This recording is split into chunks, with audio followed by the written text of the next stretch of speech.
Astaghfirullah. Bismillahirrahmanirrahim. Assalamualaikum warahmatullahi wabarakatuh. Alhamdulillah wassalatu wassalamu ala Rasulillah wa ala alihi wa sahbihi wa mawalah wa la hawla wa la quwata illa billahi wa ba'du. Baik, kita lanjutkan kajian kita, masih membahas tafsir dari juz 29, dan kita masih masuk pada surah Al-Mursalat, dan kita masuk pada ayat ke-16 dan seterusnya. A'udzubillahi minasyaitonirrajim. Bismillahirrahmanirrahim. Alam nuhlikil awwalina thumma nutbi'uhumul akhirina kadzalika naf'alu bil mujrimin wailun yawma idzin lil mukadzibin. Bukankah kami telah membinasakan orang-orang yang terdahulu,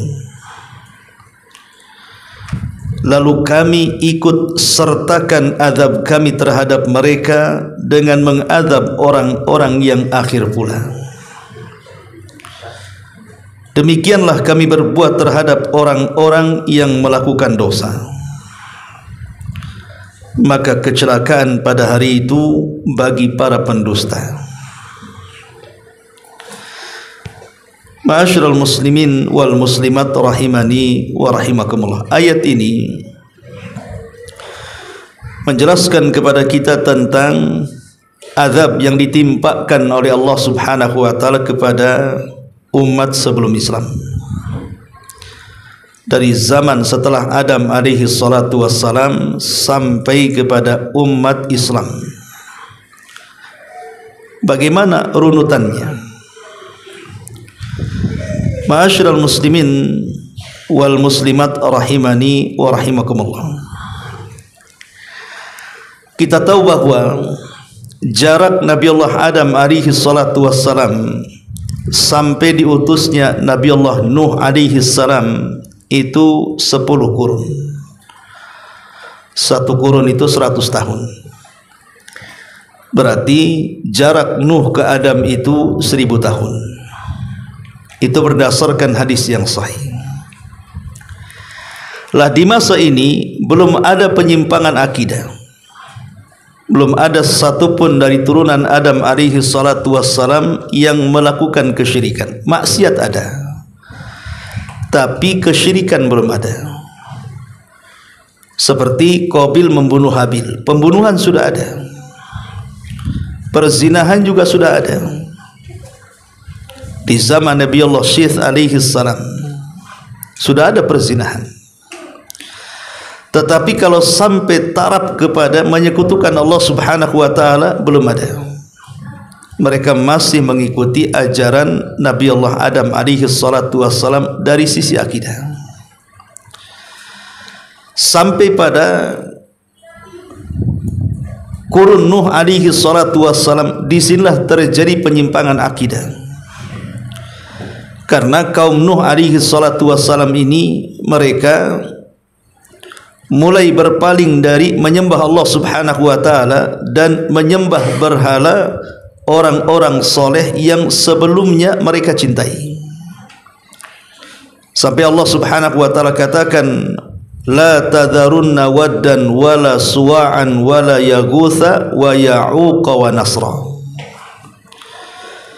Jadi di zaman Nabi Nuh alaihi salatu wassalam ada 5 berhala.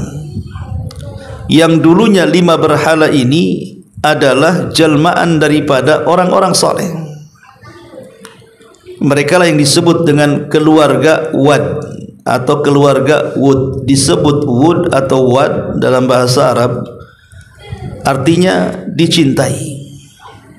karena kesolehan mereka, dan tidak ada nabi yang diutus kepada mereka sehingga mereka berpegang kepada ajaran 5 orang saleh ini, dan semuanya dari keluarga Wad. Jadi Wad ini bapaknya, sementara Yagus, Ya'uq, Nasr itu semua adalah anak-anaknya. Tetapi kemudian setelah 3 orang ini atau 5 orang ini meninggal dunia, disinilah iblis yang selama ini ingin menyesatkan anak Adam ada kesempatan. Karena dari zaman Adam sampai ke zaman Nuh ini sulit sekali iblis menyesatkan Bani Adam. Maksudnya sampai ke taraf menyembah dirinya. Sehingga iblis datang kepada kaum Nuh dan mengatakan, sesungguhnya aku hidup di zaman nenek moyang kalian. Maksud nenek moyang kalian membuat berhala orang-orang soleh itu tidak lain supaya kalian bisa menyembah Allah dan mendekatkan kepada Allah lewat berhala-berhala itu. Mulai ditanamkan syirkut tawassul, syirik tawassul namanya. Tetapi belakangan bukan hanya sekedar menyembah Allah lewat patung-patung itu, kemudian generasi seterusnya sudah tidak berlaku lagi. Justru mereka betul-betul menyembah berhala-berhala itu bukan dalam rangka mendekatkan diri kepada Allah. Disinilah terjadi kesyirikan pertama sepanjang sejarah manusia. Lah ketika kesyirikan semakin menyebar, disinilah Allah Subhanahu wa taala mengutus Nabi Allah Nuh alaihi salatu wassalam untuk menyadarkan mereka, mengembalikan kepada ajaran Nabi Allah Syith, putra Adam alaihi salatu wassalam. Tetapi kaumnya tidak mengindahkan dakwah Nuh alaihi salatu wassalam. Padahal Nabi Allah Nuh itu ketika berdakwah menggunakan seluruh strategis dakwah, seluruh uslub atau strategis dakwah digunakan, dari cara yang lembut sampai cara yang keras, dari sembunyi-sembunyi sampai terang-terangan.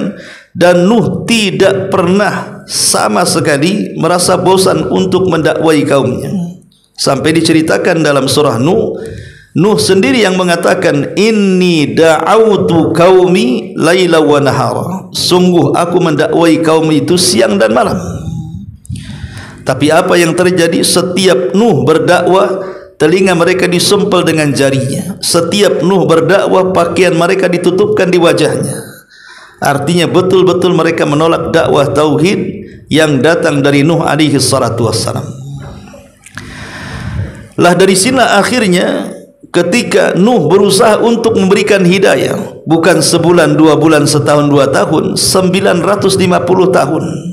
Itu usia dakwah Nuh alaihi salam sejak diangkat beliau menjadi rasul. Karena Nuh itu rasul pertama, sementara Adam itu nabi pertama.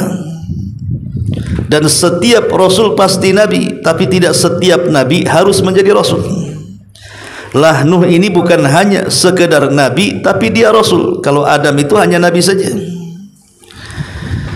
Lah Nuh alaihi salatu wassalam akhirnya kewalahan menghadapi kaumnya. Dari sinilah kemudian Nuh alaihi salatu wassalam ketika sudah mulai dekat ancaman kaumnya, hampir mencelakakan jiwanya, maka Nuh alaihi salam berdoa kepada Allah untuk memberikan pertolongan kepada dirinya. Dia mengatakan, Rabbi inni maglubun fantasir. Ya Rabb, aku sudah dikalahkan, tolong aku.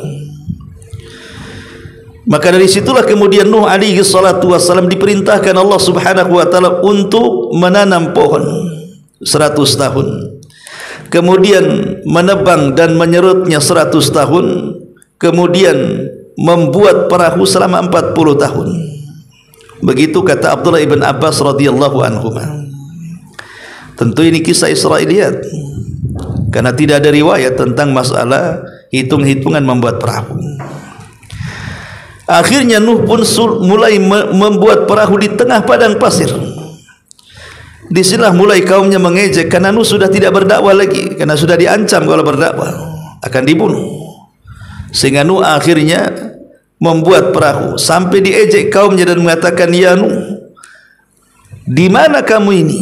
Dulu engkau mengaku seorang nabi, sekarang engkau menjadi tukang kayu.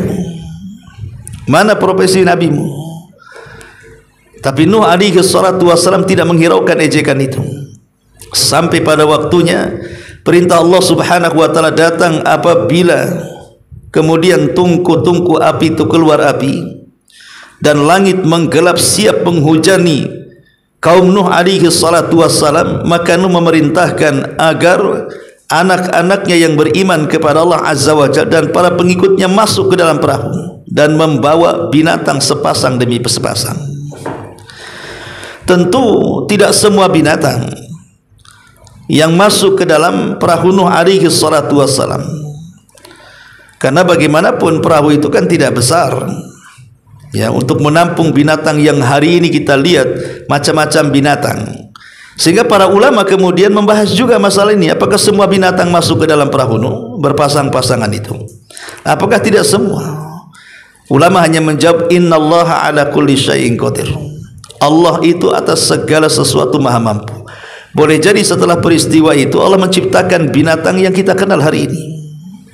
Yang jelas Nuh berusaha memasukkan binatang sepasang demi sepasang. Banyak kisah khurafat tentang masalah binatang-binatang dalam perahu itu. Tapi intinya bahwa ketika kemudian datang waktunya, turunlah banjir bandang yang luar biasa, karena Allah satukan antara hujan lebat dengan naiknya air yang ada di bumi, sehingga menciptakan sebuah banjir yang ditiup angin yang kita kenal dengan tsunami. Itulah yang terjadi. Lah dari sini Allah Subhanahu wa taala berfirman dalam surah Al-A'raf ayat 64, "Fakadzabuhu faanjaynahu walladzina ma'ahu fil fulki wa aghraqna alladzina kadzdzabu biayatina innahum kanu qauman amin." Innahum kanu qauman amin. Maka mereka mendustakan Nuh, lalu kami selamatkan dia dan orang-orang yang bersamanya dalam kapal itu. Kami tenggelamkan orang-orang yang mendustakan ayat-ayat kami. Sungguh mereka adalah kaum yang buta mata hatinya. Dan ingat, dalam azab ini Allah tidak menyisakan satu jiwa pun hidup kecuali yang ada di perahu Nuh. Kenapa?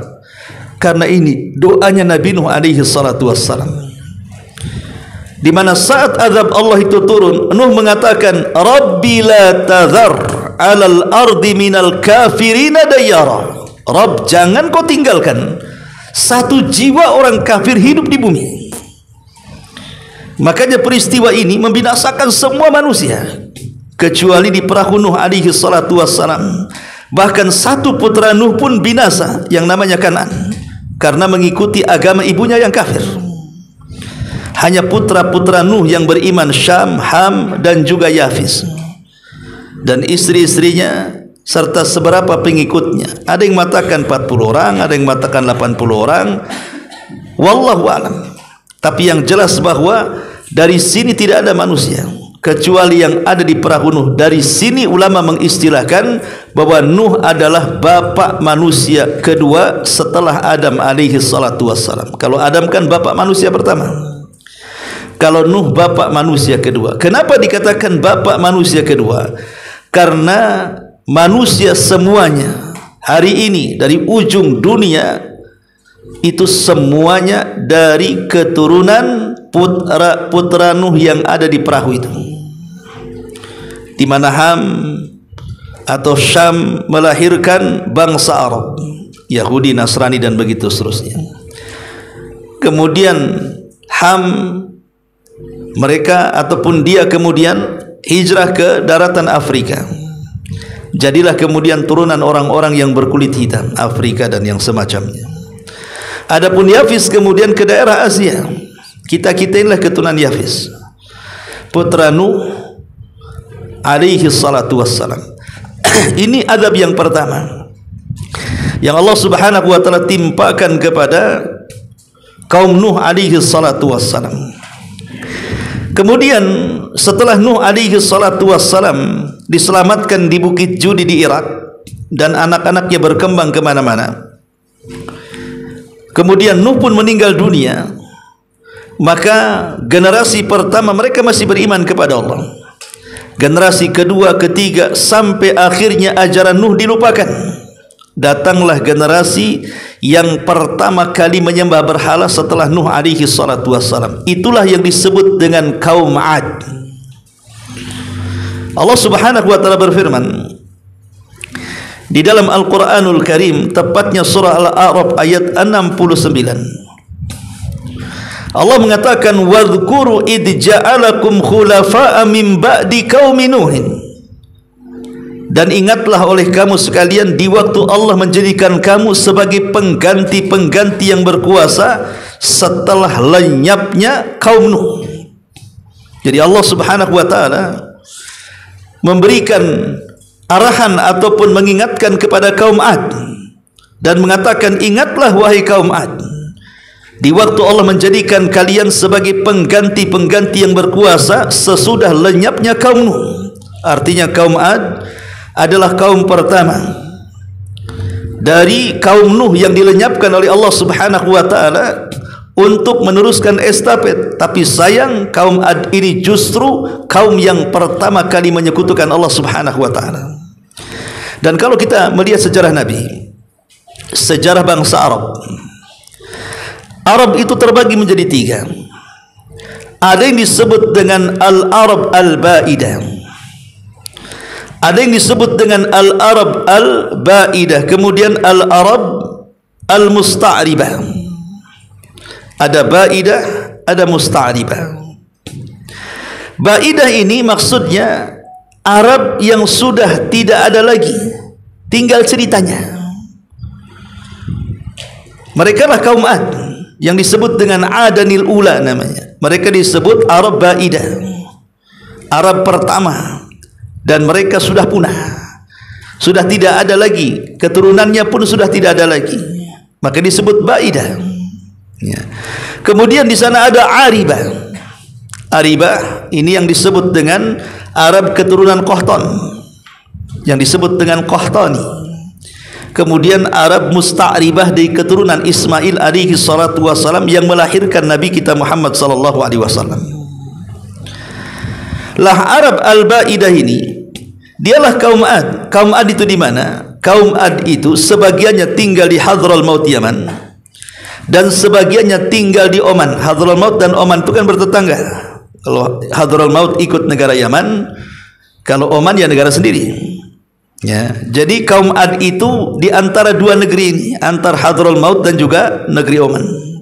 Di situlah Allah Subhanahu wa taala utus seorang nabi yang dikenal dalam sejarah Nabi Arab pertama, Hud alaihi salatu wassalam, diutus kepada kaum 'Ad, kaum yang pertama kali menyekutukan Allah setelah binasanya kaum Nuh. Lah kaum 'Ad sendiri dijelaskan di dalam Al-Bidayah wa Nihayah Ibnu Katsir. Jadi Imam Ibnu Katsir mengatakan, inna kaum 'Ad kanu minal Arabi wa kanu yaskununa bil ahqaf baina Hadramaut wa Oman wa kanu ya'ishuna tahtal khiyam dhawatil a'midati dhakham kama qala ta'ala alam tara kaifa fa'ala rabbuka bi'ad irama dhatil imad. Kata Imam Ibnu Katsir, kaum 'Ad ini mereka adalah jenis Arab pertama. Mereka tinggal di Ahqaf, dan Ahqaf itu antara Hadramaut dan juga Oman. Dan mereka meninggali sebuah kemah-kemah besar dan tiangnya terbuat dari emas. Dan mereka juga membuat istana-istana di bukit-bukit. Jadi bukit itu digali sama mereka, padahal di zaman itu belum ada peralatan canggih sekarang kan, eskalator atau apa kan, apa namanya, eskapator, kemudian belko bahasa kitanya sekarang. Zaman itu nggak ada, ya.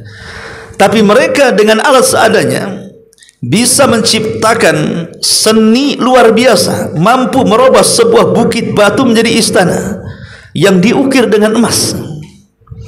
Karena mereka adalah kaum yang sangat-sangat kuat dan besar. Sampai-sampai Ibnu Abbas radhiyallahu anhu mengatakan tinggi kaum 'Ad itu sampai 100 hasta, melebihi Nabi Adam. Nabi Adam aja 60 hasta. Ini 100 hasta, berarti kan 50 meter tuh. Itu kalau menyerbu sebuah kaum, karena dia kan raksasa paling besar, sementara yang lainnya kecil-kecil. Itu tidak perlu mengerahkan banyak pasukan, cukup 2-3 orang saja. Itu sudah bisa menghancurkan kabilah-kabilah kecil. Karena besarnya, mengangkat batu tinggal dibodemkan, matilah kan gitu ya. Tenaganya kuat-kuat. Dari situlah mereka sombong. Kaum Ad ini selain mereka menyekutukan Allah Subhanahu wa taala, mereka adalah kaum yang sombong. Makanya Allah mengatakan dalam surah Fussilat ayat 15, fa amma 'adun fastakbaru fil ardi bighairil haqq wa qalu man ashaddu minna quwwa awalam yarau anna allaha alladhi khalaqahum huwa ashaddu minhum quwwa wa kanu bi ayatina yajhadun. Adapun kaum Ad, kata Allah, mereka adalah umat yang menyombongkan diri mereka di permukaan bumi tanpa alasan yang dibenarkan.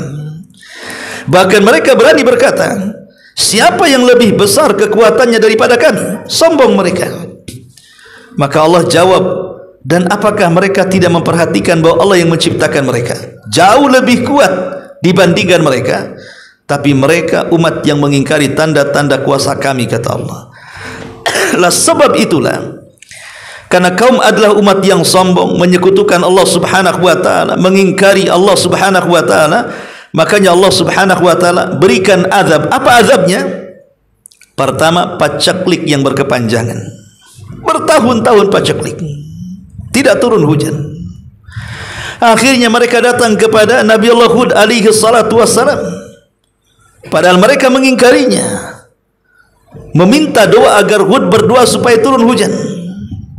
Kemudian Hud membuat perjanjian, apakah kalau saya meminta kepada Allah turun hujan kalian beriman? Maka mereka mengatakan, ya, kalau engkau bisa menurunkan hujan, meminta kepada Tuhanmu, kami beriman. Subhanallah. Akhirnya Nabi Allah Hud berdoa kepada Allah Azza wa Jal agar turun hujan. Hujan turun.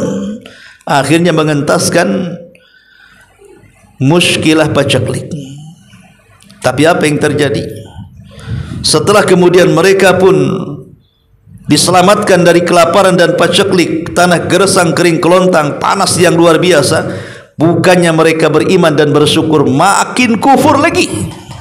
Coba bayangkan, a'anzartahum am lam tunzirhum la yu'minun. Ada umat yang kau beri peringatan ataupun tidak, tetap saja dia akan beriman. Dari sini Nabi Hud alaihi salatu wassalam akhirnya berdoa kepada Allah Subhanahu wa taala. Bahkan kaumnya yang kurang ajar meminta kepada Hud, kalau memang kau seorang nabi, percepat azab kepada kami, katanya. Maka Hud berdoa akan turun azab, dan Nabi Allah Hud mengajak orang-orang yang beriman yang sedikit untuk keluar dari Hadral Maut menuju tanah haram Mekah. Rupanya kepergian Nabi Allah Hud alaihi salatu wassalam menjadikan paceklik kedua kalinya. Mereka digersangkan lagi tanahnya, kelaparan. Dari situ kemudian para pembesar kaum Ad ini, mereka ingin datang ke Mekah. Boleh jadi ada solusi, karena bagaimanapun Mekah itu dari dulu sangat dimuliakan. Boleh jadi di sana ada berhala atau ada Tuhan menurut mereka yang bisa membawa keberkahan bagi Ad. Akhirnya mereka datang ke Mekah dan berhasil lebih dulu datang dibandingkan Nabi Allah Hud dan pengikutnya. Rupanya ini makar dari Allah Subhanahu wa taala. Wa makaru makran wa makarna makran wallahu khairul makirin. Silahkan kalian buat makar, Allah jauh lebih makar lagi, dan dia sebaik-baik makar. Maka setelah datang ke Mekah, kemudian mereka menemukan berhala. Mereka meminta kepada berhala itu untuk supaya turun hujan. Allah membuat makar. Rupanya tiba-tiba ada suara yang menyeru mereka dan mengatakan, kira-kira apa yang kalian kehendaki? Baik, kami akan kirim awan kepada kalian. Kalian mau milih awan yang berwarna apa? Putih ataukah hitam? Mereka mengatakan hitam, karena disangkanya awan hitam itulah pembawa hujan. Maka suara ini mengatakan, kalau begitu pulanglah, aku akan kirimkan awan hitam kepada kalian. Ini rencana Allah Subhanahu wa taala. Mereka pulang, awan itu mengikuti mereka. Sampai di Hadral Maut atau di Uman, semua manusia keluar. Kenapa? Karena tiba-tiba langit gelap penuh dengan awan hitam. Disangkanya akan turun hujan. Makanya semua keluar. Kemudian mereka pun mengarah ke awan-awan hitam itu. Mereka tidak tahu bahwa itu permulaan azab Allah Subhanahu wa taala. Makanya Allah Subhanahu wa taala mengatakan dalam surah Al-Haqqah ayat 6, wa amma 'adun fa uhliku birihin sarsarin 'atiyah. Adapun kaum Ad, maka mereka telah dibinasakan dengan angin yang sangat dingin. Sarsar ini ada dua makna kata ulama. Pertama, sarsar ini suara yang memekikkan, yang bisa memecahkan gendang telinga. Jadi di balik awan itu rupanya ada angin yang sebelum datang itu suaranya sangat memekikkan. Kan kita sering mendengar kalau ada angin puting beliung atau angin besar kan ada suara angin itu. Lah sarsar ini adalah suara angin yang kalau menembus telinga gendang bisa pecah.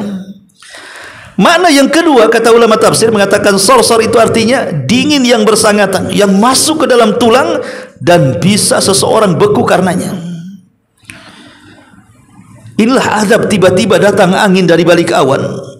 Angin ini membawa pekikan dan juga rasa dingin yang luar biasa. Cukup sampai di sini? Tidak. Allah Subhanahu wa taala mengatakan dalam surah Az-Zariyat ayat 41-42, wa fi 'adin idz arsalna 'alaihimur rihal aqim. Dan juga pada kisah kaum Ad ketika kami kirim kepada mereka angin yang akan membinasakan. Angin itu siap membinasakan mereka. Makanya Allah Subhanahu wa taala mengatakan dalam ayat yang lain bahwa angin ini membawa seluruh jasad-jasad manusia. Bayangkan orang ini kan sedang berkumpul di luar, karena disangkanya awan itu adalah rahmat bagi mereka, padahal itu azab Allah yang disegerakan kepada mereka. Tiba-tiba angin melesat dari atas, kemudian menyambar semua yang ada di bawah, dinaikkan ke langit. Sampai Allah mengatakan kaum Ad yang di langit, yang di bawah angin itu, sab'ata layalin wa thamaniyata ayyamin husuma. Sab'ata layal, sab'ata ayyam, 7 hari dan 8 malam berada di langit, ditabrak-tabrakan satu dengan yang lainnya sampai Allah Subhanahu wa taala muntahkan kembali ke bumi. Allah katakan ka'ajazin nakhlin khawiyah, persis seperti tunggul-tunggul kurma tanpa kepala kemudian menancap di bumi. Begitulah Allah azab kaum Ad, kaum yang diutus kepada mereka Nabi Allah Hud alaihi salatu wasallam. Makanya Nabi sallallahu alaihi wasallam apabila berdakwah kepada orang-orang Quraisy, kemudian mereka tidak mau menerima dakwah Rasul, Rasul selalu menakut-nakuti dengan azabnya kaum Ad. Kenapa tidak menakut-nakuti dengan azab Fir'aun? Bagaimana ditenggelamkan? Karena orang Arab enggak kenal Fir'aun. Fir'aun itu Bani Israel, itu kisahnya, enggak sampai ceritanya kepada orang Arab. Sementara kisah Nabi Hud, Nabi Saleh, Nabi Syuaib itu kan nabi-nabi Arab, orang kenal ceritanya. Makanya Nabi SAW pernah satu hari didatangi oleh pembesar Quraisy, kemudian diajak berunding, bahkan ditawarkan harta, kekuasaan, wanita dan yang semacamnya, tapi Rasul menolak. Kemudian Rasul membacakan ayat surah Fussilat ayat 13, fa in a'radu fakul anzartukum sa'iqatan misla sa'iqati 'adin wa thamud. Jika mereka berpaling, kata Rasul membacakan surah Fussilat, maka katakanlah kepada mereka, aku telah peringatkan kepadamu dengan petir seperti petir yang menimpa kaum Ad dan kaum Thamud. Itulah azabnya. Maka Nabi Allah Hud setelah menyelamatkan orang-orang yang beriman ke arah Mekah sana, dan tinggal di Mekah, kemudian beranak pinak di situ, sampai akhirnya generasi yang diselamatkan dari azab itu mereka tetap beriman setelah kematian Hud alaihi salatu wassalam. Sampai ketika generasi demi generasi, generasi demi generasi, maka yang pertama kali melakukan kesyirikan setelah hilang banyak generasi kaum Ad adalah kaum Thamud yang menetap di antara Madinah dan Tabuk. Nabi SAW ketika perang Tabuk, Rasul melewati sebuah tempat yang disebut dengan Madain Saleh. Walaupun jadi khilaf ulama, Tapi ini yang banyak dipilih oleh ulama sejarah, bahwa Nabi Saleh diutus di antara Madinah dan Tabuk. Disitulah generasi pertama yang menyekutukan Allah dari keturunan Ad ibn Iram adalah kaum Tsamud. Jasad mereka atau perawakan mereka kurang lebih dengan kaum Ad, karena memang turunannya. Ya, mereka juga sombong persis seperti sombongnya kaum Ad. Dan mereka menyekutukan Allah Subhanahu wa taala, maka diutuslah kepada mereka siapa? Nabi Allah Saleh alaihi salam. Allah mengatakan dalam surah Al-A'raf 74, "Wadhkuru ij'alakum khulafa'a min ba'di 'adin." Dan ingatlah olehmu di waktu Tuhan menjadikan kamu pengganti-pengganti yang berkuasa setelah musnahnya kaum Ad. Jadi setelah musnahnya kaum Ad, datang kaum Tsamud. Mereka lah yang melakukan kesyirikan pertama dari kaum keturunan kaum Ad ini. Diutus kepada mereka Nabi Allah Saleh alaihi salam. Nabi Saleh ini sebenarnya masih turunan mereka. Bahkan Nabi Saleh sejak kecil, remaja sampai dewasa itu digadang-gadangkan oleh kaum Tsamud untuk menjadi pemimpin. Karena kecerdasannya, ketampanannya, kebaikannya, kedermawanannya, akhlak penuh yang dimiliki Nabi Saleh sehingga dikagumi oleh kaum Tsamud dan digadang-gadangkan jadi pemimpin. Tapi setelah diangkat jadi nabi malah dimusuhi. Makanya Allah Subhanahu wa taala menjelaskan bagaimana perkataan kaum Tsamud kepada Nabi Saleh. Disebutkan dalam surah Hud 62, qalu ya Saleh qad kunta fina marjuwan qabla hadha atanhana an na'budu ma ya'budu abauna wa inna lafi syakkim mimma tad'una ilaihim murib. Wahai Saleh, sesungguhnya kamu sebelum ini adalah seorang di antara kami yang kami harapkan menjadi pemimpin kami. Jadi awalnya Nabi Saleh itu maksud mau diangkat jadi pemimpin karena memang orangnya baik, cerdas, ya. Tetapi setelah diangkatnya jadi nabi, apa yang terjadi? Mereka mengatakan, akan tetapi mengapa engkau melarang kami untuk menyembah apa yang disembah nenek moyang kami? Sesungguhnya kami benar-benar dalam keraguan dan kegelisahan terhadap apa agama yang engkau suruhkan sebenarnya kepada kami. Jadi saat kemudian Nabi Saleh mengingatkan tentang ajaran Nabi sebelumnya Hud alaihi salatu wasalam untuk mentauhidkan Allah dan mengatakan u'budullaha ma lakum min ilahin ghairi, sembahlah Allah karena tidak ada sembahan selain daripada Allah. Tapi mereka justru malah memusuhi Nabi Saleh, bahkan mengatakan innama anta minal musakharin. Mereka berkata sungguh kamu adalah salah seorang dari orang-orang yang terkena sihir, katanya. Engkau ini orang bingung, orang gila, katanya. Semua para nabi tidak lepas daripada tuduhan seperti itu. Akhirnya mereka pun berjanji akan beriman dan mengatakan, wahai Saleh, bukankah setiap nabi itu punya keajaiban?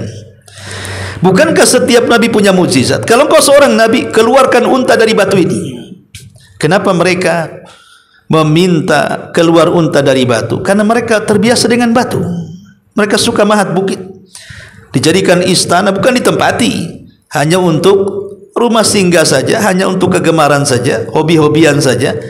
Berbangga-bangga bahwa mereka bisa membuat rumah-rumah seperti itu, dan peninggalannya ada. Kalau antum ke Tabuk sana, ke Madain Saleh, itu ada peninggalannya di situ. Ya, artefak-artefak kuno gitu bahasa kitanya, ya, peninggalan Nabi Saleh itu ada sampai hari ini, bisa diteliti. Ya. Jadi akhirnya kemudian Nabi Saleh alaihi salatu wassalam ditolak dakwahnya dan meminta agar Nabi Saleh mengeluarkan keanehan dalam bentuk unta yang keluar dari batu. Bahkan minta unta itu bunting 10 bulan, namanya usyara. Makanya kemudian terbelahlah batu itu karena mukjizat Allah yang diberikan Nabi Saleh, keluar unta bunting 10 bulan keluar saja melahirkan anaknya. Dan unta ini disebutkan dalam Al-Quran sebagai naqatullah, untanya Allah. Dan setiap makhluk yang disandarkan kepada Allah mulia, baitullah, rumahnya Allah, untanya Allah. Kenapa disebut untanya Allah? Karena unta itu tidak keluar dari rahim seorang ibu unta, dia keluar dari batu. Allah yang menciptakannya. Dan itu mukjizat besar karena untanya besar. Bahkan unta itu air susunya seperti keran, bisa menghidupi banyak kabilah Samud, meminum air susunya setiap hari dari unta itu. Asal syaratnya ketika unta minum jangan diganggu, itu saja. Kalau mau ngambil air susunya silahkan. Coba sebanyak apa ribuan kaum Samud bisa minum dari satu unta dari susunya, kalau bukan mujizat apa namanya. Tapi setiap nabi itu pasti punya musuh, orang hasad, ya. Makanya mereka orang-orang hasad berencana untuk membunuh unta itu. Nabi SAW mengatakan kepada Ali radhiyallahu an, "Ya Ali, siapakah manusia yang paling buruk di permukaan bumi ini?" Kata Ali radhiyallahu an, "Aku tidak tahu, Allah wa Rasuluh alam." Maka Rasul mengatakan, manusia yang paling buruk adalah orang yang pernah membunuh unta Nabi Saleh dan orang yang akan membunuhmu. Rasul mengatakan, manusia yang paling buruk adalah orang yang membunuh untanya Nabi Saleh dan orang yang akan membunuhmu. Siapa yang membunuh Ali? Abdurrahman ibn Mulzam, seorang pakar Quran tapi berpemahaman Khawarij. Dia membunuh Ali atas nama Quran. Itulah Abdurrahman ibn Mulzam. Rasul mengatakan dialah yang paling buruk yang akan membunuhmu. Adapun pembunuh unta Nabi Saleh, ada yang mengatakan namanya Kidar ibn Salif atau Salif ibn Kidar, ya. Itulah orang yang membunuh untanya Nabi Saleh. Dia menghasut warga, kemudian berbondong-bondong beberapa orang diajak untuk membunuh unta Nabi Saleh dan berhasil. Kemudian anaknya masuk lagi ke batu sambil berteriak, dan hanya lah dari sini kemudian Nabi Saleh marah, ya. Makanya Allah Subhanahu wa taala gambarkan dalam surah Asy-Syams ayat 12, "Idzim ba'asha athqaha fakadzabuhu faaqaruha fadzamzama 'alaihim rabbuhum bidzambihim fasawwaha." Ketika orang yang paling celaka bangkit di antara mereka, lalu mereka mendustakan Nabi Saleh dan menyembelih unta itu, karena itulah Tuhan membinasakan mereka disebabkan dosa mereka, lalu Allah meratakan mereka dengan tanah. Nabi Saleh ketika mendengar untanya disembelih, pada sebelumnya sudah mewanti-wanti jangan sentuh unta itu, malah dibunuh pula. Maka Nabi Saleh alaihi salatu wassalam memberikan kepada mereka ancaman, "Tamatta'u fi darikum salasata ayyamin dzalika wa'dun ghairu makdzub." Kata Nabi Saleh, silahkan dari hari ini bersukarialah kalian. Merasa kalian berhasil membunuh unta, silahkan bergembira kalian. Kalian makan daging unta besar itu, silahkan. Silahkan kalian bergembira di rumah-rumah kalian hari ini. Tapi ingat, waktu gembira kalian hanya 3 hari saja. Waktu gembira kalian hanya 3 hari saja. Karena itu hari-hari terakhir kalian di dunia, dan sesungguhnya siksaan akan turun pada kalian setelahnya. Ma'asyiral muslimin yang dimuliakan Allah Subhanahu wa taala, apa yang terjadi? Nabi Saleh meninggalkan mereka, meninggalkan kaum Samud yang akan diazab, dan juga orang-orang yang beriman bersamanya. Kemudian mulailah apa yang dikatakan Nabi Saleh menjadi kenyataan. Hari pertama, tiba-tiba wajah mereka memerah. Wajah mereka memerah, ya. Kemudian hari menguning, wajah pertama menguning, kemudian hari kedua memerah, kemudian hari ketiga menghitam, dan mereka menjadi jasad bergelimpangan di rumah-rumah mereka sendiri. Datang Jibril berteriak dengan satu teriakan, akhirnya mereka menjadi mayat di rumah-rumah mereka. Mereka mengubur hidup-hidup mereka di rumah-rumah mereka sendiri. Itulah yang Allah katakan bahwa fadzamzama 'alaihim rabbuhum bidzambihim fasawwaha. Lalu Allah meratakan mereka dengan tanah, dikubur dengan rumah-rumah mereka. Ma'asyiral muslimin yang dimuliakan Allah Subhanahu wa taala, setelah Nabi Allah Saleh alaihi salatu wassalam, datang Nabi Ibrahim. Ingat, Nabi Saleh dan Hud Nabi Arab, karena memang diutus di Arab, satu di Hadrul Maut dan Oman, satu diutus antara Madinah dan Tabuk, ya. Sekarang beralih kepada Nabi Ibrahim. yang merupakan bapak semua para nabi. Tidak dijelaskan tentang kaum Nabi Ibrahim yang ingkar itu, apakah mereka diazab atau tidak. Hanya dijelaskan tentang kematian Namrud, bagaimana Allah letakkan satu nyamuk di atas kepalanya, dalam kepalanya selama 40 tahun, sehingga Namrud jadi gila. Setiap hari kalau nyamuk itu kemudian digerakkan Allah, maka dia menyuruh pembantunya untuk memukulkan kepalanya dengan sandal. Setiap hari sampai 40 tahun. Akhirnya mati karena hari-hari dipukul sandal. Enggak percaya? Bukan. Buat itu. Hari-hari dipukul sandal gitu. Tidak lama mati. Ya. Itulah hukuman Namrud. Hanya Namrud saja, kaumnya tidak dijelaskan hukumannya. Tapi di zaman yang sama ada azab yang menyeluruh. Kepada siapa? Kepada kaum Lut. Karena Lut adalah keponakan Ibrahim. Dialah yang dibawa Ibrahim dari Irak, satu-satunya orang yang beriman adalah Nabi Lut. Dibawa ke Palestina, kemudian setelah dewasa dia pun diangkat jadi nabi, dan Nabi Ibrahim memerintahkan agar dia berdakwah di tempat lain. Maka Allah perintahkan untuk berangkat ke negeri Sodom. Negeri Sodom ini negeri yang rusaknya luar biasa. Belum ada negeri serusak Sodom dari segi moral dan akhlak. Karena di negeri inilah terjadi LGBT pertama dalam sejarah. Homoseksual, lesbi, itu terjadi di sini. Ya, yang laki-lakinya homoseksual, yang perempuannya lesbi.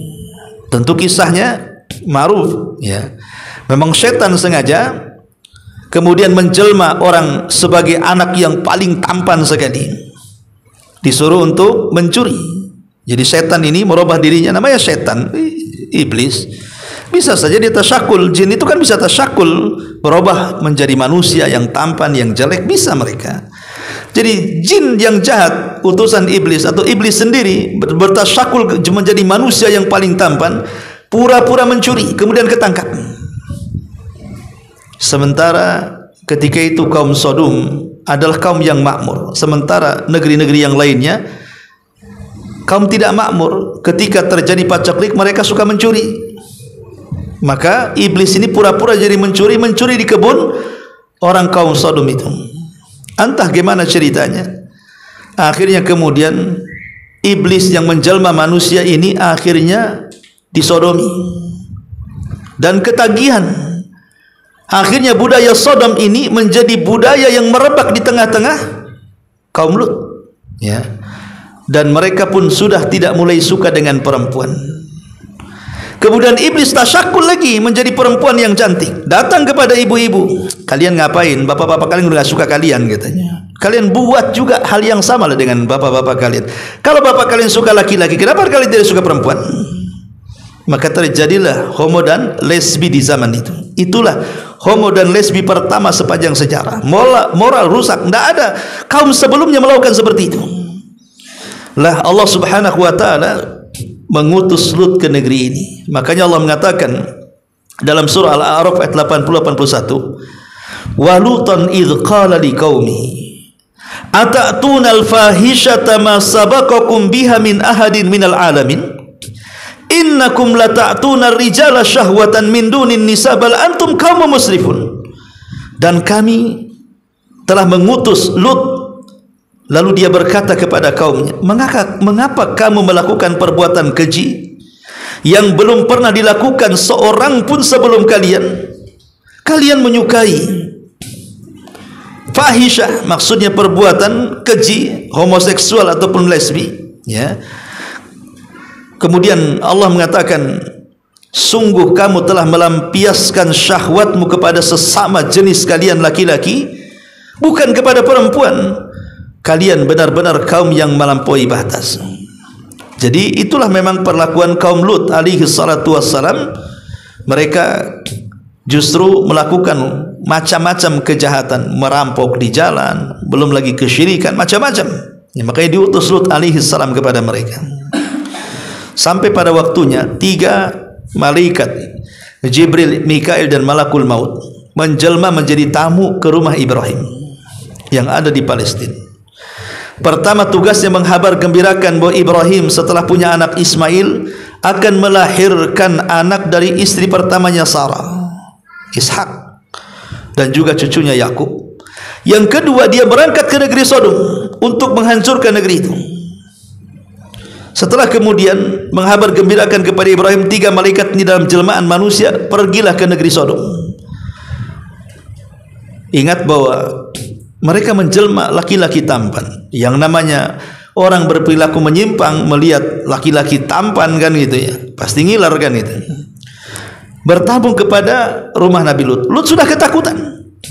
Lah Lut ini punya istri kurang ajar, kafir. Kufur kepada Lut alaihi salatu wasallam, bukan kekufurannya atau pengkhianatannya istri Lut itu maksudnya dia berzina dengan, tidak ada seorang nabi pun yang diselingkuhi seperti itulah istrinya. Tapi pengkhianatan istrinya Nabi Lut ini, dia bekerja sama dengan preman pasar. Jadi kalau ada tamu ganteng, maka dia akan menyalakan kayu bakar, kemudian asapnya ngepul ke langit, maka preman-preman pasar tahu itu tanda bahwa ada laki-laki ganteng, maka akan diculik, kemudian diperkosa dan membayar bayaran kepada istrinya Nabi Lut. Maka dikatakan oleh Allah, wa dharaballahu mathalan lilladzina kafaru imra'ata nuhin wa imra'ata lut kanata tahta abdaini min ibadina salihaini fa khanatahuma. Dan Allah membuat permisalan bagi orang-orang kafir tentang 2 wanita yang kufur kepada suaminya. Pertama istri Nuh, yang kedua istri Lut. Padahal dua-duanya di bawah 2 hamba yang soleh, tapi keduanya berkhianat. Adapun pengkhianatan istri Nuh, dialah yang pertama kali menganggap gila suaminya sebelum kaumnya. Kalau turun wahyu kepada Nuh, istrinya dulu yang mengatakan kau gila tuh. Adapun pengkhianatan istri daripada Lut karena bekerja sama dengan preman-preman pasar untuk menculik tamu-tamu. Ya. Jadi Lut alaihi salatu wasallam ketakutan dengan tamunya, karena ketika preman datang langsung ditutup pintu, didobrakan, minta diserahkan tamu itu. Maka Lut hanya mengatakan kepada tamu-tamu, kalau aku punya kekuatan bisa menghentikan mereka, aku lakukan. Tapi apalah dayanya. Baru di sini 3 tamu ini mengaku, jangan takut wahai Lut, kami ini malaikat yang diutus Allah. Sebaiknya sebelum waktu subuh kalian ajak anakmu, kemudian selamatkan mereka. Sebelum waktu subuh ajak anakmu, dan subuh sudah mendekati. Akhirnya kemudian Lut alaihi salatu wassalam pun pergi dengan anak-anaknya yang beriman kepadanya, dan disyaratkan tidak boleh melihat ke belakang, dan kalau ada pekikan langsung ditutup telinganya, dan berjalan tanpa dihiraukan. Rahasia ini tidak diberikan kepada istrinya, hanya Lut dan anak-anak perempuannya saja.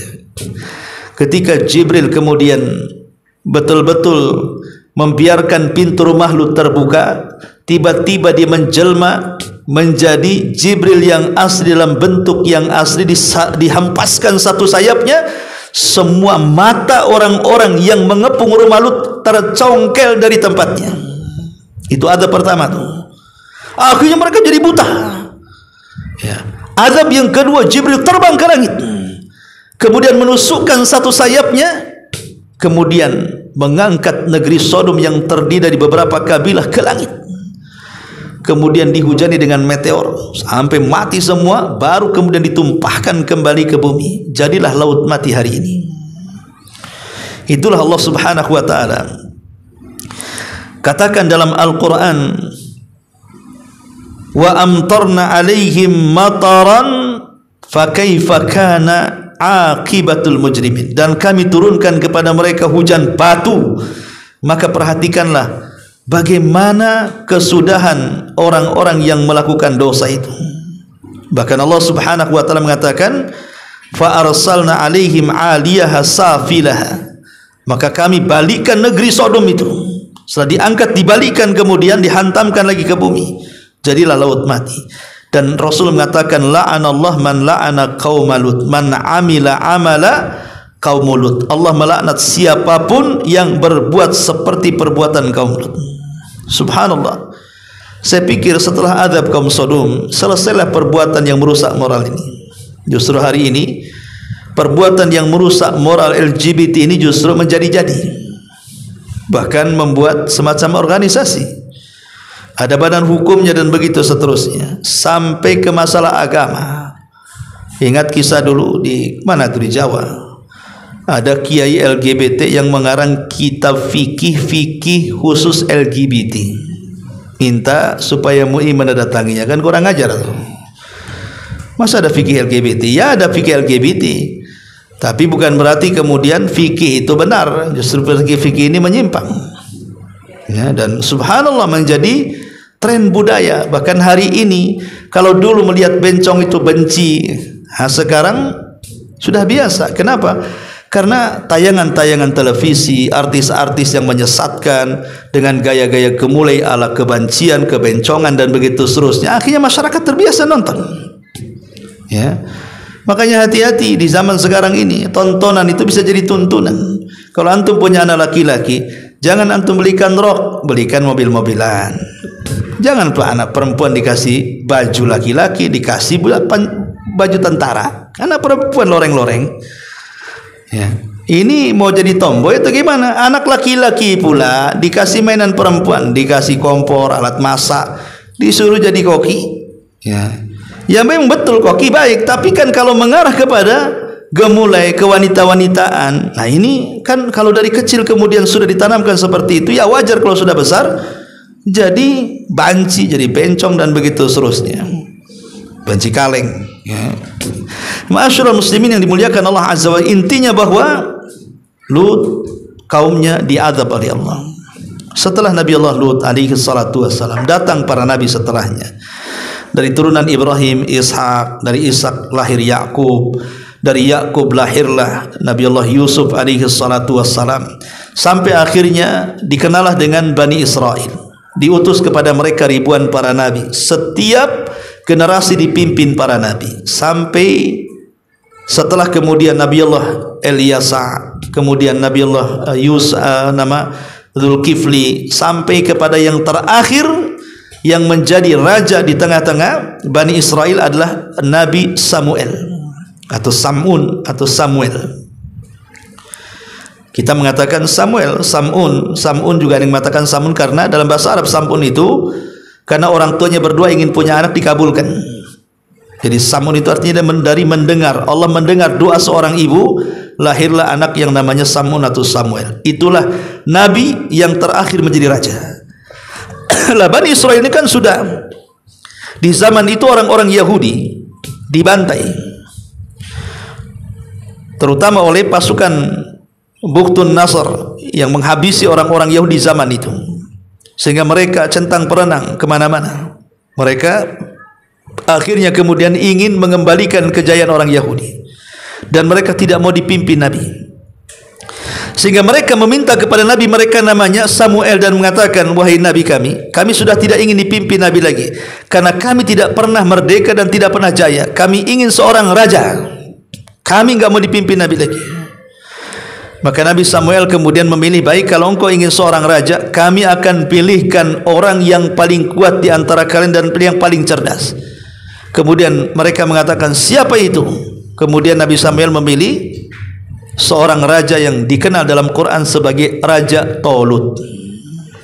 Itulah raja pertama yang menggantikan seluruh kepemimpinan para nabi sebelumnya. Sekarang Bani Israel tidak dipimpin nabi, tapi dipimpin raja, namanya Raja Tolut. Ditentang oleh kaum Bani Israel, masa orang miskin jadi raja? Kata Samuel, bukankah kalian yang minta?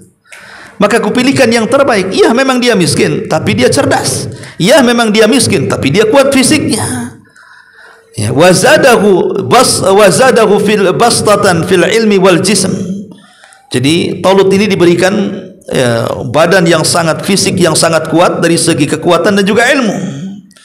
Sebagai bentuk supaya Bani Israel percaya menjadi pemimpin, malaikat diutus oleh Allah untuk memindahkan tabut yang dirampas oleh Jalut, dipindahkan ke rumah Tolut. Tabut itu apa? Kotak yang dulu Nabi Musa pernah dihanyutkan.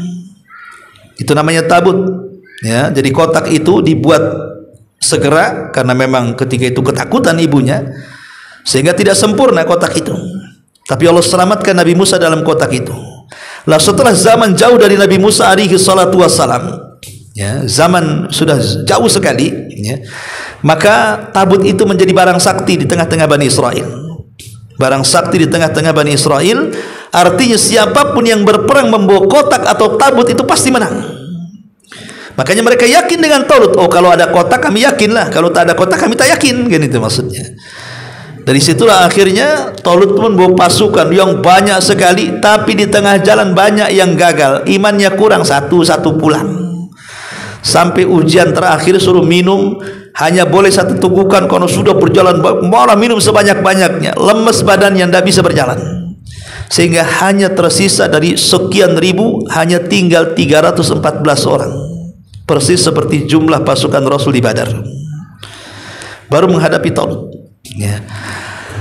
Menghadapi Talut menang, karena ada anak muda namanya Daud. Daud itulah yang membunuh Jalut dengan ketepelnya. Akhirnya karena dijanjikan siapa yang membunuh Jalut akan diangkat menjadi raja, maka dialah kemudian diangkat jadi raja dan Allah utus menjadi nabi. Maka satu-satunya atau hanya ada dua nabi yang menggabungkan antara kerajaan dan kenabian, itu dimulai dari era Daud alaihi salam, kemudian putranya Sulaiman. Hanya dua nabi ini saja menggabungkan kekuasaan dan kenabian. Ya. Tapi ini panjang ceritanya. Yang ingin saya katakan, setelah Nabi Lut alaihi salatu wassalam dan jauh dari Ibrahim sampai kepada zaman Nabi Musa, maka disinilah terjadi azab yang menyeluruh juga terhadap siapa? Fir'aun dan bala tentaranya. Karena tidak mau mengikuti ajakan Nabi Musa untuk mentauhidkan Allah, maka Allah tenggelamkan si Fir'aun ini. Bahkan di zaman itu juga ada orang namanya Qarun, Allah juga tenggelamkan si Qarun ke perut bumi. Dan azab demi azab pada setiap nabi, ada yang dikirim taun sehingga ribuan meninggal, seperti Allah mengatakan dalam surah Al-Baqarah yang sudah saya jelaskan, alam tara ilal ladzina kharaju min diyarihim wa hum ulufun hadaral maut. Ya, tidakkah kau lihat ada orang-orang yang ribuan keluar dari sebuah negeri karena mereka menghindari kematian. Kenapa? Karena negeri itu turun taun. Tiba-tiba kemudian mereka pun keluar dari negeri itu, rupanya keluar dihadang malaikat maut, dicabut semua nyawanya, lepas dari taun, tidak lepas dari malakul maut. Itu namanya al-hadaru la yamna'ul qadar, menghindar dari takdir kematian, berpindah kepada takdir kematian yang lain.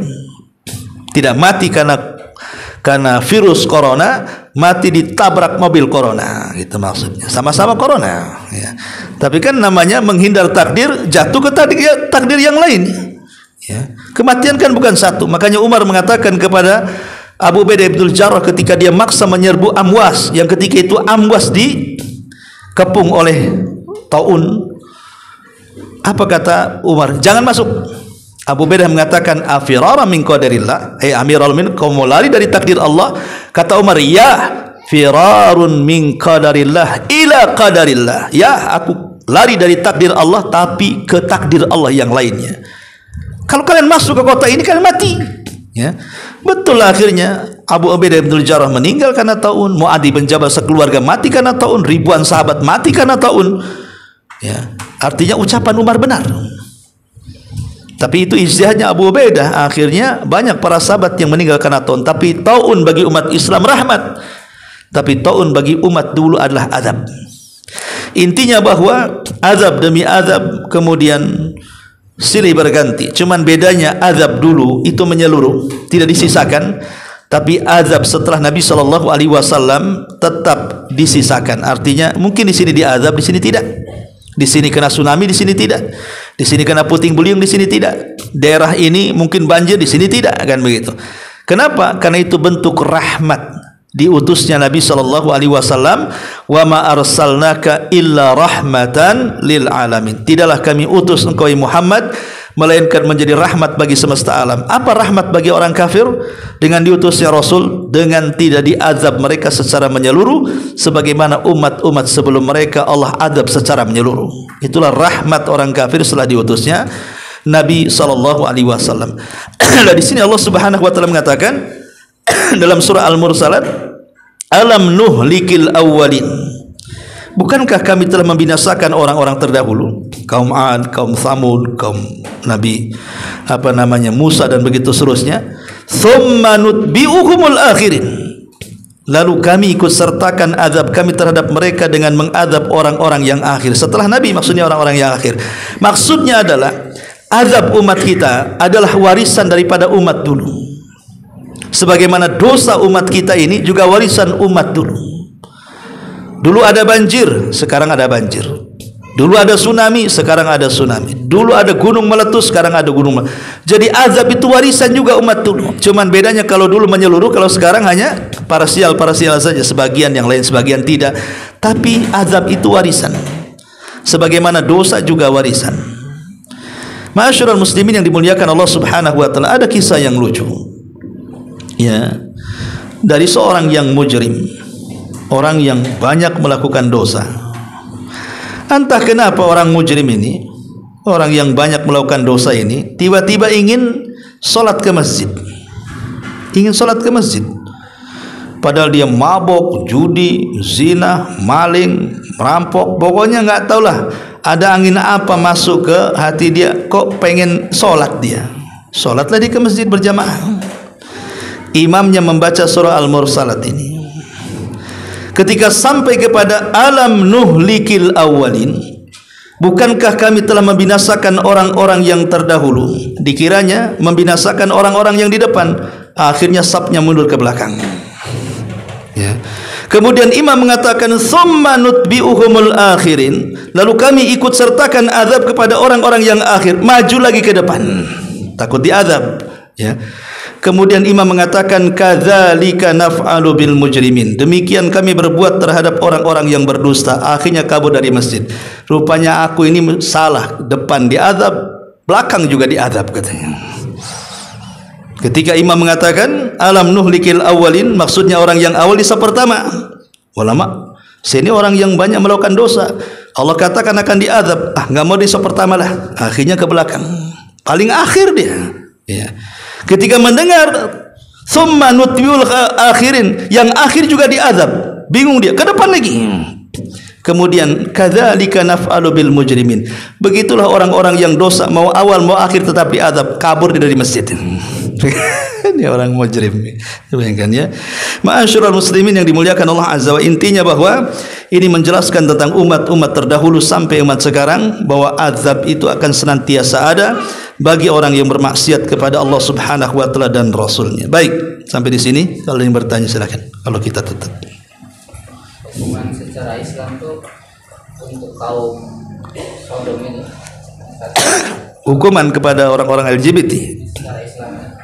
Menjadi khilaf para ulama. Tetapi homoseksual itu beda dengan zina. Kalau zina bagi bujangan yang belum menikah tidak dirajam sampai mati, tapi dicambuk 100 kali, diasingkan setahun. Tetapi bagi orang yang sudah menikah berzina, rajam sampai mati. Tapi orang yang homoseksual, mau dia sudah nikah atau belum nikah, tetap wajib dirajam sampai mati. Cuman ulama berselisih pendapat tentang kaifiyah rajamnya. Rajamnya seperti apa bentuknya itu? Ali radhiyallahu anhu mengatakan dipersiskan dengan azab. Akhirnya dibawa ke atas gunung, kemudian dilempar dari gunung, kemudian kalau enggak mati dilempari batu dari atas. Persis seperti azabnya kaum Lut. Di atas dibawa ke atas dulu kan, kemudian dilempari meteor baru dihampaskan ke bumi. Kemudian pendapat ulama yang lain mengatakan tidak, seperti rajamnya orang yang berzina muhsan. Tanam separuh, lempari batu sampai mati. Ya.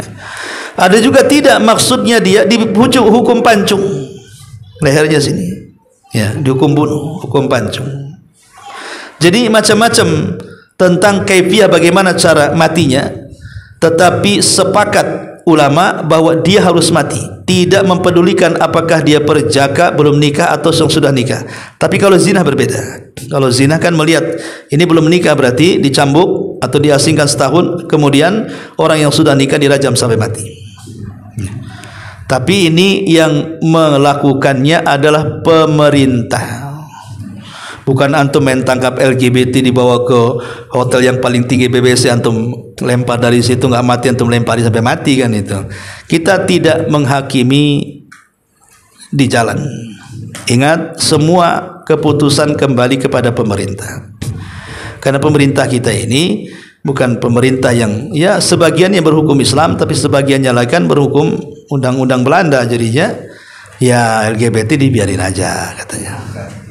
Ya, pajaknya besar, hak ajazi manusia, udah macam-macam kan. Mereka tidak bisa memandang mana maksiat mana tidak. Makanya negeri ini tidak pernah berkah. Kenapa? Karena Allah mengatakan walau anna ahlal qura amanu wattaqau la fatahna alaihim barakatin minas sama'i wal ar walakin kadzabu. Kalau penduduk negeri ini beriman dan bertakwa, iman dan takwa itu artinya menjalankan perintah dan menjauhi larangan, maka kami akan turunkan berkah langit dan bumi. Tapi mereka mendustakan iman takwa itu. Akhirnya terjadi seperti ini. Ekonomi merosot, pengangguran di mana-mana, kejahatan menyebar, macam-macam kejahatan ada. Karena tidak dibangun di atas pondasi iman dan takwa. Kebanyakan teori ekonomi saja. Teori ekonomi ini betul itu hanya sebab. Tetapi yang menentukan apakah ekonomi berhasil atau tidak bukan teori, tetapi Allah Subhanahu wa taala. Sehebat apapun menteri keuangan, menteri ekonomi, menteri macam-macam, sampai lulusannya sampai nggak ada detailnya tempat saking banyaknya, ya semua jasanya asli, ya. Tidak bisa menentukan negeri kita ini bangkit dari ekonomi kalau Allah belum mengizinkan. Ya, ingat teori ini sebab. Terkadang kita ini terlalu menyembah sebab, lupa kepada yang membuat sebab. Mengagung-agungkan sebab, wah menteri ini bagus ini mantap, wah dipuji netizen luar biasa. Itu sebab saja. Jangan terlalu gulu dengan sebab, karena di sana ada zat yang menciptakan sebab. Berdoa kepada Allah, Dialah yang menciptakan sebab. Dia menciptakan menteri itu. Yang menciptakan otaknya juga Allah, yang ngasih ilmu di otaknya juga Allah. Dia hanya sebab saja. Kecerdasan itu sebab. Tapi yang paling utama adalah yang menciptakan sebab. Terkadang kita lupa dengan yang menciptakan, terlampau mengagungkan yang ada di sebab tadi. Ini kesalahan kita. Ya, betapa banyak orang cerdas tidak guna kecerdasannya karena Allah tidak mengizinkannya. Qulillahumma malikal mulki tu'til mulka man tasha wa tanzi'ul mulka mimman tasha wa tudhillu man tasha wa tu'izzu man tasha biyadikal khair. Ya. Qulillahumma malikal mulki, katakan kekuasaan itu milik Allah. Allah berhak mencabut, Allah berhak juga menetapkan. Allah berhak memuliakan, Allah berhak juga menghinakan. Maka negeri kita ini bukan krisis ekonomi yang pertama, tapi krisis tauhid. Krisis tauhid, krisis akhlak, itu yang sebenarnya terjadi. Kalau dua krisis ini kemudian dihilangkan, insya Allah yang lain itu akan mudah. Karena kalau kita mentauhidkan Allah Subhanahu wa taala, Allah janji Allah akan menjadikan kita ini para pemimpin sukses, orang-orang yang akan menikmati kehidupan enak di bumi. Tapi kalau mereka menjauh dari Allah, sedikit demi sedikit kemudian jatuh kepada kesyirikan. Betapa banyak pejabat-pejabat itu mereka memelihara dukun-dukun, kerennya penasihat spiritual, ya paranormal lah kan itu, walaupun tak normal, ya. Nah, itu seperti itu orang-orang itu kan. Ya kita tidak mengatakan, tapi umumnya memang pejabat seperti itu. Pejabat yang mana ya tak tahu lah kan itu. Tapi umumnya memang seperti itu. Nah, kalau ini sudah negara ini dibangun di atas kesyirikan seperti itu, macam mana mau maju? Wallahu a'lam. Dan panjang-panjang nanti kemana-mana. Subhanakallahumma bihamdika asyhadu an la ilaha illa anta astaghfiruka wa atubu ilaik. Allahu ta'ala alam. Assalamualaikum warahmatullahi wabarakatuh.